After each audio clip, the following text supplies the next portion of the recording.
کیا ہے. آپ ان کو ایز اے ہربلسٹ دیکھتے ہیں, ایز اے ڈاکٹر دیکھتے ہیں, ایز این اسٹیٹکس میں, ویلنس میں, ڈفرینٹ سولوشنز میں she is been a life style instructor.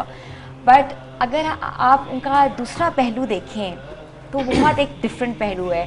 اگر آپ سفر عشق کی بات کریں, سفر کربلا کی بات کریں, جرنی جو پورا وہ نریٹ کر کے لے کے جاتی ہیں, وہ چھوٹے ٹروپس کی شکل میں جاتی ہیں, تو آج ہم آپ کو ملواتے ہیں ڈاکٹر معصومہ زہرا سے, جو کہ آپ کو بیان کریں گی کہ ان کا جو جرنی ہے وہ کب شروع ہوا, کیسے شروع ہوا, اور اس کے پیچھے کیا تھاٹ تھی.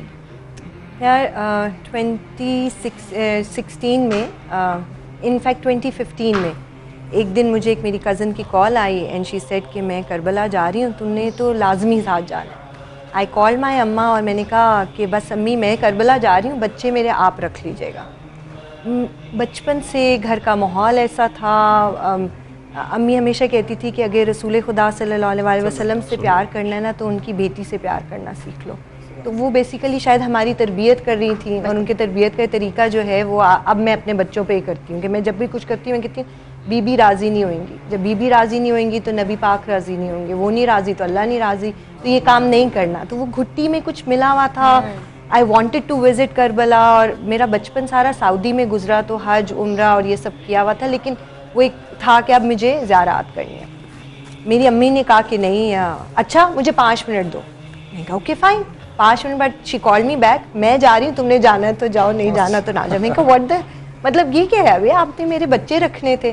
خیر جو بلاوا تھا, میرے بچے بہت چھوٹے تھے تب, ہم لوگ گئے کربلا. بس وہاں پہ جا کے کچھ ایسی چیزیں ہوئیں کہ مطلب ایک جرنی تو واقعی جرنی آف افیکشن ہے, سفر عشق ہے. وہاں جا کے آپ لگتا ہے آپ اپنی روح بس چھوڑ آئے ہو, کہیں چھوڑ آئے ہیں جو واپس پھر بار بار جانے کو دل کرتا ہے. لیکن کچھ چیزیں ایسی تھیں کہ جو مجھے لگتا تھا کہ یہ کچھ اور ایلیبریٹڈ ہونی چاہیے, کچھ اس کے اندر قافلہ لے کے جانے والے بہت, اللہ میں ان کو جنت میں جگہ دے, بہت ہی اچھے تھے. بٹ جیسے نا چھوٹی چھوٹی چیزیں جو مجھے لگتا تھا کہ یہ دیٹ شوڈ بی ایڈڈ, بس اللہ نے وہ ایک ذریعہ بنانا تھا. اور مجھے یہ میری پہچان ذرا, باقی میری جتنا بھی میری فیلڈ سے ریلیٹڈ ہے اللہ نے بہت عزت دی, لیکن یہ پہچان جو ہے نا یہ میرا فخر ہے. اور مجھے بہت نجف سے کہ کہاں سے کوشش کرتے, کہاں سٹارٹ ہوتا ہے, ڈفرینٹ ہوتا ہے. If you are going from Baghdad سے آگے یا نجف سے, تو یوزلی ہوتا ہے کہ نجف ایئرپورٹ کے اوپر, میں زیادہ تر کہتی ہوں کہ نجف ایئرپورٹ پہ اتریں کہ وہاں پہ ذرا سختی کم ہوتی ہے, چیکنگ کم ہوتی ہے, جلدی سے آپ نکل جاتے ہو. بغداد کیونکہ سیکورٹی وائز ذرا اسٹرکٹ ہوتا ہے تو وہاں پہ ذرا مشکل ہو جاتی ہے. لیکن سب سے پہلا سوال تو یہ آتا ہے اس سفر میں کہ کیا وہ سیف ہے جانے کے لیے. ہر کوئی ڈرتا ہے کہ وہ جگہ کیسی ہوگی, بالکل سیف ہے, بہت ہی سکون. اور آپ کو ویسے جیسے آپ ایئرپورٹ پہ اترتے ہو تو آپ کو لگتا ہے کہ آپ پرنس یا پرنسس ہو جو یہاں پہ آگے ہو, اور آپ کو وہ پروٹوکال ملتا ہے جو زائر حسین کا, میرے خیال سے وہ جیسے ہی میں اپنا سفر بھی شروع کرتی ہوں نا تو میں کہتی ہوں معزز زائرین حسین آپ کو خوش آمدید ہے والا نا, اور وہ لگتا ہے کہ آپ کو ایک ڈیزگنیشن مل گئی کہ زائر حسین. وہاں پہنچ کے پتہ لگتا ہے کہ آپ کیا ہو, آپ زائر حسین بن گئے ہو تو پتہ نہیں آپ کون سی دنیا سے آ گئے ہو. لوگ بچتے ہی چلے جاتے ہیں, مطلب سمجھ سے باہر ہے ان کی محبت. کیا بات ہے. ہم اربعین کا تو سنتے ہیں کہ اربعین کے اندر بہت زیادہ سب, اربعین کے علاوہ بھی اگر آپ جاؤ تو آپ نے کہہ دیا ہے نا آپ ظاہر حسین ہو, اور آپ نے کوئی بحث کرنے کا تو پھر کوئی پوائنٹ ہی نہیں رہتا. وہ آپ کو اس کا پروٹوکال دیتے ہیں. جو دیکھ رہے ہیں ہمارے ویورز, بہت سے لوگوں کو شوق ہے جانے کا, زیارات دیکھنے کا, اور بالکل دیکھنا چاہیے کہ ہماری اسلامک ہسٹری ہے وہاں. بالکل, اور اچھا انہوں نے ہسٹری کو پریزرو کیا ہے, وہاں پہ ہر چیز ویسے ہی آلموسٹ ہے, ذرا سا اس کو اچھا کر دیا ہوا ہے بہت ساری چیزوں کو, لیکن وہ مقام ویسے ہی ہیں, ان مقامات کو ختم نہیں کیا گیا. اور وہاں پہ جانا کسی فقہ سے ریلیٹڈ نہیں ہے. وہاں مطلب یہ سب سے امپورٹنٹ ہے. اور میرا آپ کو پتہ ہے میرا گروپ اتنا مکسڈ گروپ جاتا ہے جس میں اہل حدیث بھی ہوتے ہیں, اہل سنت بھی ہوتے ہیں, اہل تشیع بھی ہوتے ہیں, مطلب وہ تو سب کے ہیں نا. اس کو آپ لوگ پورا سرو کرتے ہو, اور کہاں کہاں سے رستہ کہاں سے بنتا ہے کس لوگوں کو نہیں پتا. دیکھو آپ نے یہاں سے ڈائریکٹ فلائٹ لو تو ڈائریکٹ فلائٹس بھی ہیں, پی آئی اے کی تو نہیں, لیکن ان کی اپنی لوکل فلائٹس ڈائریکٹ جاتی ہیں. لیکن اگر آپ نے کسی اور ایئر لائن سے لینی ہے تو ان کی ڈیسٹینیشن کے بعد آپ نجف یا بغداد اترتے ہو. اگر ہم نجف اتریں تو کوشش یہ کرتے ہیں کہ پہلے کربلا چلا جایا جائے, کیونکہ وہ ایک وہ مائنڈ سیٹ کے ساتھ جا رہے ہوتے ہیں نا. کربلا میں کیونکہ زیادہ دن رکنا پڑتا ہے